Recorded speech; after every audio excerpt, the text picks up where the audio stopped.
पर छोड़ते चलो निशान।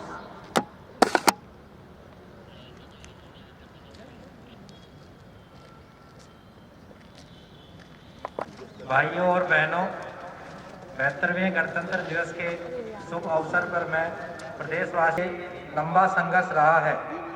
आज़ादी की लड़ाई में सर्वस्व बलिदान करने वाले अमर शहीदों को मैं विनम्र श्रद्धांजलि अर्पित करता हूँ।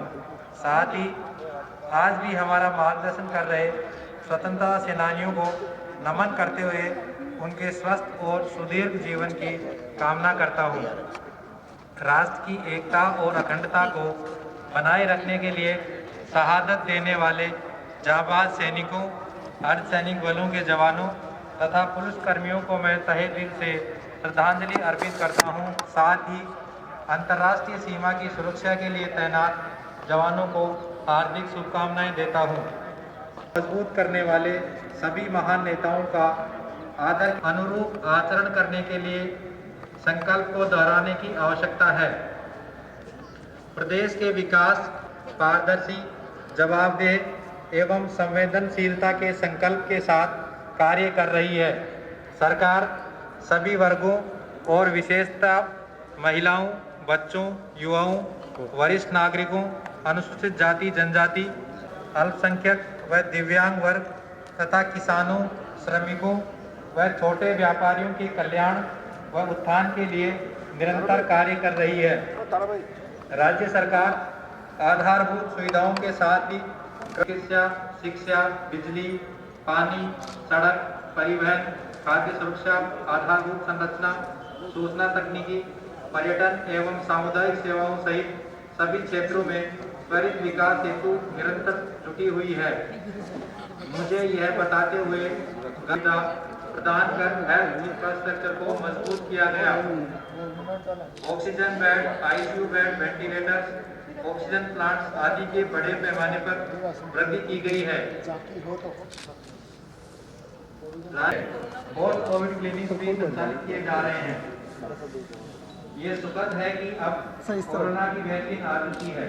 हेल्थ केयर मॉडल राज्य बनाया जाएगा। कोरोना से बचाव के लिए प्रदेश की गांव ढाणियों एवं वार्ड मोहल्लों में निरंतर जन जागरूकता अभियान संचालित किया जा रहा है। साथ ही 2 अक्टूबर से नो मास्क नो एंट्री एवं मास्क वितरण का जन आंदोलन व्यापक स्तर पर चलाया जा रहा है। अब तक 1 करोड़ 60 लाख मास्क ड्यूटियां दी गई। मुख्यमंत्री निःशुल्क दवा योजना के तहत अब तक करीब 86 करोड़ लोगों को लाभान्वित किया गया है। इसमें विभिन्न प्रकार की 713 दवाइयाँ, 181 सर्जिकल एवं 77 सूचक इत्यादि निःशुल्क उपलब्ध करवाए जा रहे हैं। इसी प्रकार मुख्यमंत्री निःशुल्क जांच योजना के अंतर्गत 90 प्रकार की योजना का स्वरूप रद्द करते हुए आयुष्मान भारत महात्मा गांधी राजस्थान स्वास्थ्य बीमा योजना शुरू की गई। इस योजना में कुल 1 करोड़ 10 लाख परिवारों को अब 3,30,000 की जगह 5 लाख तक के निःशुल्क बीमा के तहत उपचार सुविधा उपलब्ध करवाई जा रही है। इसमें 520 राजकीय एवं 972 निजी अस्पताल संबद्ध हैं। योजना अंतर्गत कुल प्रीमियम राशि 1,748 करोड़ रुपए में से 78% से अधिक अर्थात 1,371 करोड़ रुपए की राशि राज्य सरकार द्वारा वहन की जा रही है। सुशासन को बढ़ावा देने एवं आमजन को सरकार की विभिन्न योजनाओं एवं उपलब्धियों की जानकारी एक ही स्थान पर उपलब्ध कराने के लिए जन कल्याण पोर्टल लॉन्च किया गया है। बच्चों को गुणवत्तापूर्ण शिक्षा प्रदान करने के लिए 33 जिला मुख्यालयों पर अंग्रेजी माध्यम के महात्मा गांधी राजकीय विद्यालय खोले गए। इस योजना को विस्तार देते हुए वर्ष 2020-21 में 168 ब्लॉक में राजकीय महात्मा गांधी विद्यालय स्थापित किए गए हैं। प्रदेश के 90 नवीन विद्यालयों को स्नातकोत्तर के रूप में क्रमोन्नत कर उच्च शिक्षा को बढ़ावा दिया जा रहा है। राज्य सरकार युवाओं को रोजगार उपलब्ध कराने को सर्वोच्च प्राथमिकता दे रही है। वर्तमान सरकार के द्वारा 81,663 युवाओं को सरकारी नौकरी दी जा चुकी है एवं 50,865 पदों के लिए भर्ती प्रक्रिया जारी है। साथ ही 1 लाख से अधिक युवाओं को रोजगार अथवा स्वरोजगार के लिए कौशल प्रशिक्षण प्रदान किया गया है। पशुपालकों के हितों को ध्यान में रखते हुए विगत 2 वर्षों में प्रदेश में 483 नवीन पशु चिकित्सा उपकेंद्र खोले का टीकाकरण कर पशुपालकों को लाभान्वित किया गया है।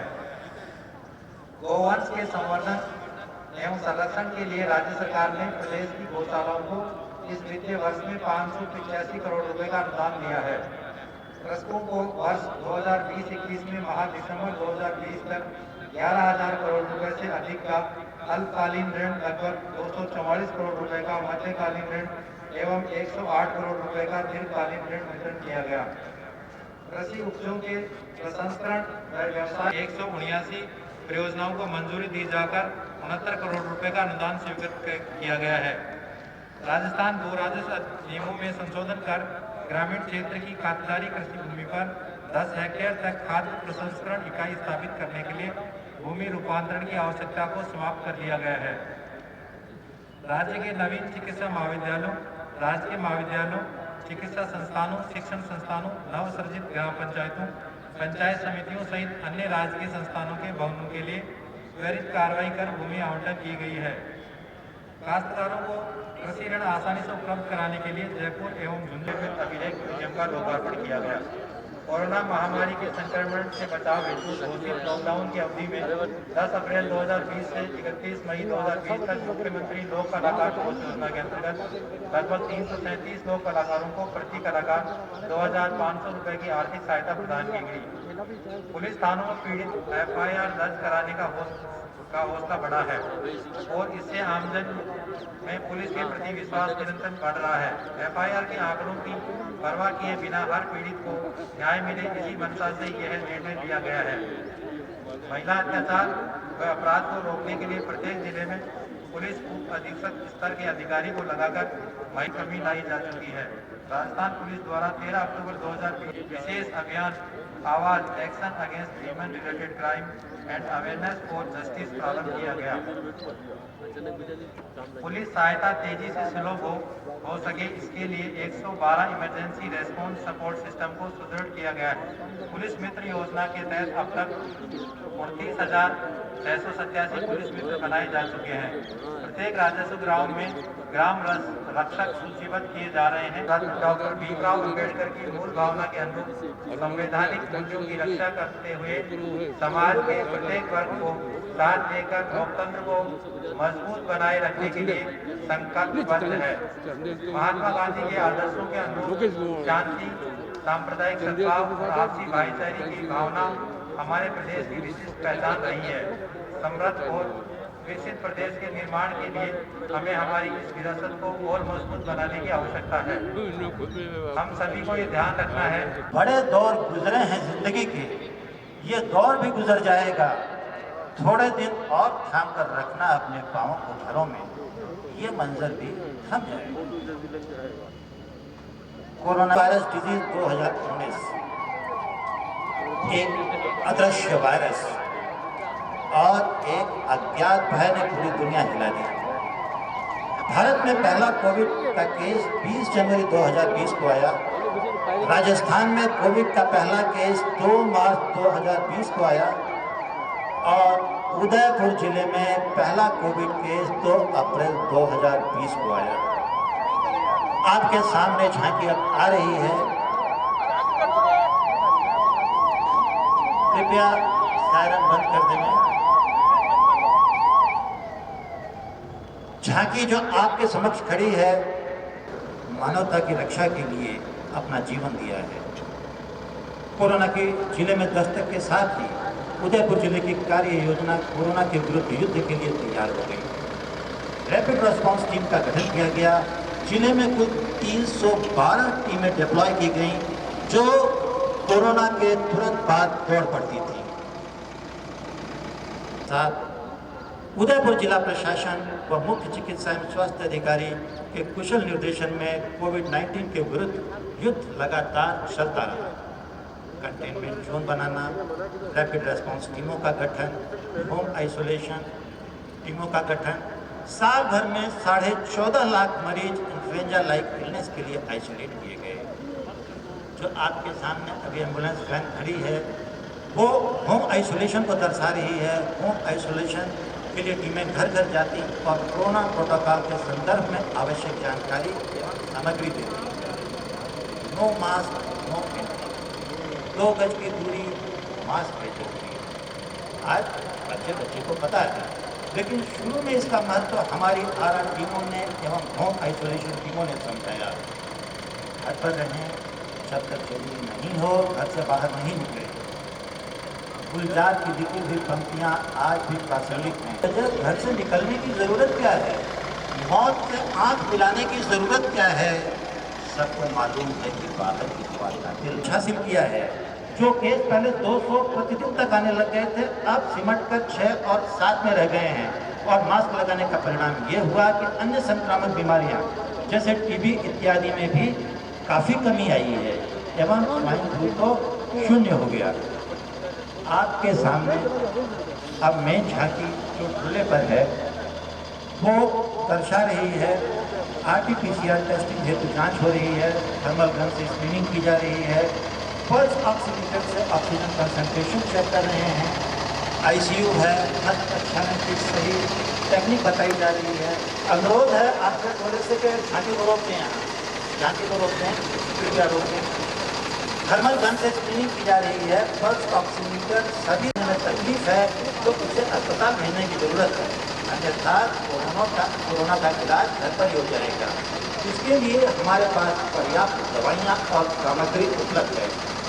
कोरोना की जांच जो नेजल स्वाब और थ्रोट से दिए जा रहे हैं वो 1 डे कैरियर के माध्यम से हमारी आरटीपीसीआर लैब में दिया जाता है, जो कि महाराणा भूपाल राजकीय चिकित्सालय में संचालित है। लैब जांच की रिपोर्ट जांच करवाने वाले के रजिस्टर्ड मोबाइल नंबर पर आ जाती है।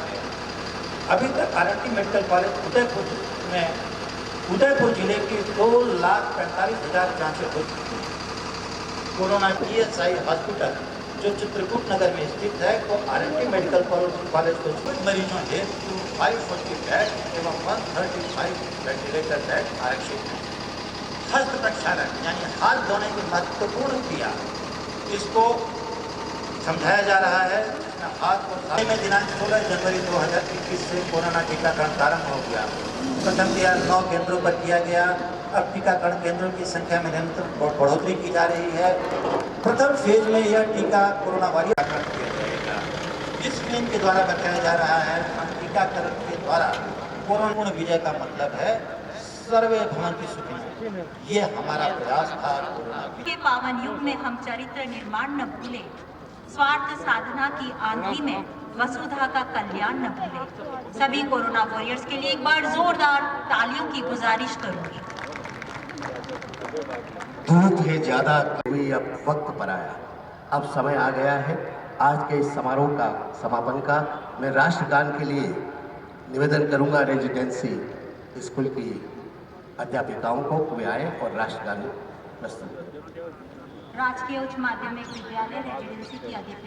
भारत भाग्य विधाता, पंजाब सिंध गुजरात मराठा द्राविड़ उत्कल बंग, गंगा उच्छल जलधि तरंग, तब शुभ नामे जागे, तब शुभ आशीष मांगे, गाहे तब जय गाथा, जन गण मंगलदायक जय हे भारत भाग्य विधाता, जय हे जय हे जय हे जय जय जय जय हे। भारत माता की, भारत माता की, भारत माता की जय। आज का ये समारोह तो जीवन की रंग भी लौटेंगे, इसलिए 2 गज की दूरी रखने के साथ मास्क आवश्यक रूप से। जी सर, आज गणतंत्र दिवस मनाया जा रहा है देश भर में, क्या कुछ कहेंगे सर? सामने ले, अरे आईडी थोड़ा नीचे करो। राजेश आईडी थोड़ा सामने ले, पीछे हो गया बिल्कुल। राजेश कि पूरे देशवासियों को बहुत बहुत शुभकामनाएं, उदयपुर वासियों को, प्रदेशवासियों को। मेवाड़ की धरती, यान बान और शान की धरती है। आज उदयपुर में झंडारोहण हुआ है, पूरे देश में झंडारोहण हो रहा है। तिरंगा हमारी आन बान और शान का प्रतीक है। हम सब की जिम्मेदारी बनती है कि इस तिरंगे की आन बान और शान को बनाने के लिए राष्ट्रपिता महात्मा गांधी, पंडित नेहरू बाबा साहब भीमराव अंबेडकर, मौलाना अब्दुल कलाम आज़ाद और आज़ादी के सिपाहियों ने शहीद भगत सिंह, चंद्रशेखर आज़ाद, अशफाक उल्लाह खां, राजगुरु सुखदेव, सब ने मिलकर जो कुर्बानी दी और देश में लाखों लोग लड़े आज़ादी की लड़ाई को, उसके बाद ये देश आज़ाद हुआ, हमारा गणतंत्र लागू हुआ। 15 अगस्त को हमें आज़ादी मिली, 26 जनवरी को हमारा गणतंत्र लागू हुआ। ये हमारे 2 राष्ट्रीय पर्व है, 15 अगस्त और 26 जनवरी। ये संकल्प का दिन है, मैं रहूं या नहीं रहूं, मेरा देश रहना चाहिए। और मेरा देश रहने के लिए इस देश की पावर है। हिंदू, मुसलमान, सिख, ईसाई सब ने मिलकर आज़ादी की लड़ाई लड़ी।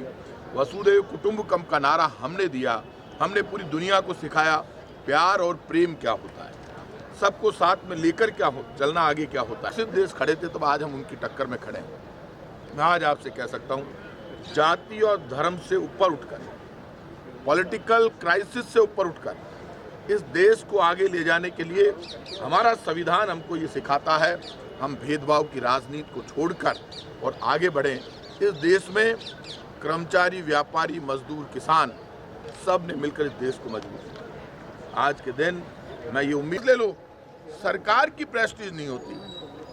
आंदोलनकारी किसान जब किसी ने मांगा ही नहीं, और इससे आप अंदाज लगा लो, पहले ये कह रहे थे कि हम किसान बिल के समर्थन में पूरे देश में हमारे नेता जाएंगे, मीटिंगें लेंगे। पहले घूम रहे थे इनके मंत्री, इनके एमपी, इनके नेता। अब अचानक अमित शाह जी और जेपी नड्डा बोले अब हम किसान बिल के समर्थन में मीटिंगें नहीं करेंगे। क्यों कहा? जैसे ही मनोहर लाल जी खट्टर, हरियाणा के मुख्यमंत्री जी का मंच तोड़ा किसानों ने, उसके बाद इन्होंने नीति बदल दी। ये जानते हैं, बॉम्बे में लाखों किसान सड़कों पर निकले, पूरे देश का किसान बैठा है, तिरंगा लेकर बैठा है। कांग्रेस के नेता राहुल गांधी लोकसभा में विरोध कर रहे थे, ट्रैक्टर मार्च लेकर निकले। कांग्रेस की गहलोत सरकार ने, अशोक गहलोत जी के नेतृत्व में 3 बिल हम लेकर आए किसानों के समर्थन में। इसके बावजूद किसान वहाँ बैठा, हमारे बिल वहाँ रुक गए। गवर्नर साहब से आगे नहीं बढ़ रहे, खुद मुख्यमंत्री मिल लिए। अब विधानसभा का सत्र आ रहा है, मैं इतना कह सकता हूँ, अब ये डेडलॉक टूटना चाहिए। दिल्ली कब तक जाम रहेगी, मैं केंद्र के नेताओं से कहूँगा, हवाई जहाज में घूमकर देश में घूमने से खुश आप हो सकते हो, लेकिन जनता का विश्वास नहीं जीत सकते। मैं आज आपसे कह रहा हूँ, बार बार यहाँ के प्रदेश के बीजेपी के नेता कहते हैं राजस्थान में मध्यावधि चुनाव कराए। भैया केंद्र में करा लो ना, लोग विरोध कर रहे हैं, इतना जबरदस्त विरोध है, तो मना कर रहा है, कराओ ने। आप मैंडेट को घुमा फिरा कर और आप जिस तरह से टीवी पर सर्वे चलवाते हो, उससे क्या आपको दिख नहीं रहा लोगों को कहाँ जा रहा है सोशल मीडिया, कहाँ जनता का समर्थन है? ये अब किसान का आंदोलन नहीं, आवाम का आंदोलन है। सुसाइड हो रहा है, मौत हो रही है, तड़प तड़प कर किसान मर रहा है, फिर भी कोई डेडलॉक खत्म नहीं हो रहा। तो केंद्र सरकार नाम की कोई चीज़ नहीं है। यदि कुछ है केंद्र सरकार में शर्म, तो केंद्र। लेकिन मुझे ये बता दो, बाजरा बेचने के लिए राजस्थान का किसान जब हरियाणा में जाते हैं, तो मनोहर लाल खट्टर कहते हैं कि हम किसान को बेचने नहीं देंगे। आप तो कहेंगे पूरे देश में हम फसल बेचने के लिए तैयार हैं। आप ही ने कहा था कि आप कहीं भी फसल बेच सकते हो, तो फसल बेचने की पहले भी छूट थी, अब तो ये रोक लगाने लग गए। ये जो एमएसपी का मामला है, ये केंद्र सरकार से जुड़ा हुआ, आप खुद जानते हैं। और एमएसपी को लेकर प्रधानमंत्री जी ने खुद ने बयान दे दिया कि हम इसमें शामिल करेंगे। तो आप बिल विड्रॉ करके शामिल कर लो, किसान जैसा कहता है वैसा बना लो। लेकिन मेरे समझ में नहीं आ रही, जो प्यासा है, जो भूखा है, जो चाहता ही नहीं है बिल, तो आप उसके खेत और खलिहान पे कब्जा क्यों करना चाहते हो? चिंता किसकी है? मेरा ये मानना है, सरकार मेरी हो या इनकी, सरकार आफ्टर ऑल इस देश की जनता की है। ये सरकार सिर्फ कांग्रेस बीजेपी की नहीं है। राजस्थान के मुख्यमंत्री अशोक गहलोत क्या सिर्फ कांग्रेस के मुख्यमंत्री हैं? नरेंद्र मोदी जी क्या सिर्फ कांग्रेस के बीजेपी के प्रधानमंत्री हैं? ये संवैधानिक पोस्ट है जिसमें नरेंद्र मोदी देश के प्रधानमंत्री है, मुख्यमंत्री अशोक गहलोत तीसरी बार राजस्थान के मुख्यमंत्री हैं। उनका हर एक्ट इस तरह का होता है जिससे राजस्थान में काम हो। कोरोना संकट में जब दवाइयाँ फ्री की, इलाज फ्री किया, तो सबके लिए किया। उसमें ये तोड़ना किया कि बीजेपी का है, ये कांग्रेस का है। जो भी डेवलपमेंट का काम होता है वो सबके लिए होता है। ऐसा ही केंद्र सरकार को तय करना पड़ेगा कि जब किसान सड़क पर आ गया, और आप बताइए मुझे, गणतंत्र दिवस में किसान की परेड को रोकना चाहती थी केंद्र सरकार। केंद्र सरकार ने कहा सुप्रीम कोर्ट निर्णय ले ले, सुप्रीम कोर्ट ने कहा पुलिस करेगी निर्णय, रोक लिया गया। अब कब तक, कैसे कैसे, क्यों नाक कटाने में लगे हुए हो? मैं आज कह रहा हूँ, 6 वर्ष में पहली परीक्षा हुई है मोदी जी, पहली परीक्षा में मोदी जी फेल हो गए। अब तक तो भाषण से काम चल रहा था, अब आपकी परीक्षा हो रही है, दलदल में आपकी गाड़ी फंसी हुई है, और ये घमंड के गाड़ी ज़्यादा फंसती जा रही है। और आज मैं आपको कह रहा हूँ, सिर्फ भाषण से पेट नहीं भरता, राशन देना पड़ता है। लोगों से आपने वादा किया, पेट्रोल डीजल की महंगाई आप खुद देख रहे हो, क्रूड ऑयल पूरी दुनिया में सस्ता हो रहा है, ना के बराबर। मनमोहन सिंह जी के टाइम पर $130 प्रति बैरल क्रूड ऑयल था, $130 प्रति बैरल, और तब इतनी रेट नहीं हुई। आज जब $58-60 प्रति बैरल क्रूड ऑयल है, बीच में तो $0 आ गया था, तब आपने पेट्रोल डीजल पर 130% एक्साइज ड्यूटी बढ़ाकर रेट बढ़ा दिया। आपने नारा दिया था बोल नहीं पेट्रोल डीजल की मार, अब की बार मोदी सरकार 2 करोड़ लोगों को रोजगार, 15 लाख दे दूंगा, अच्छे दिन लेकर आऊंगा। अरे अच्छे दिन को मतलाओ, लेकिन जैसे थे वैसे दिन तो रहने दो, जिससे कम से कम शांति। एक बात आप मान कर चलिए, मेरे से खुलकर केंद्र सरकार एक्साइज ड्यूटी हटा लेगी तो यही पेट्रोल डीजल धड़ाम से 30-35 रुपये का आ जाएगा। आपको 2-4 रुपये राजस्थान सरकार के दिखते हैं और रोज आप रेट बढ़ा रहे हो, नहीं दिखते हैं। इतनी चमचागिरी नहीं होनी चाहिए। लोकतंत्र में जिंदा कौम की वैल्यू होती है। राजस्थान में हम कब कह रहे हैं वेट नहीं है, राजस्थान के हिस्से का पैसा तो नहीं देता केंद्र। हालात खराब है, मुख्यमंत्री अशोक गहलोत बार बार स्टेटमेंट दे रहे हैं, राष्ट्रपति से मिलने का टाइम मांगते हैं मुख्यमंत्री, 2-2, 3-3 उनको टाइम नहीं मिलता। केंद्र सरकार ने बढ़ाई है तब पेट्रोल डीजल महंगा हुआ है, और गैस की सब्सिडी खत्म कर दी, गैस सिलेंडर पर 100 रुपये 13 दिन में बढ़ा दिए। तो ये कोई हालात हैं, किसको समझा रहे हैं? कब तक 1.5 घंटे भाषण देने से कोई पेट भर रहा है क्या? आप 1.5 मिनट दो, लेकिन एक्ट भी तो करो, कुछ इम्प्लीमेंटेशन तो करो जिससे लोगों को भला हो। Thank you sir.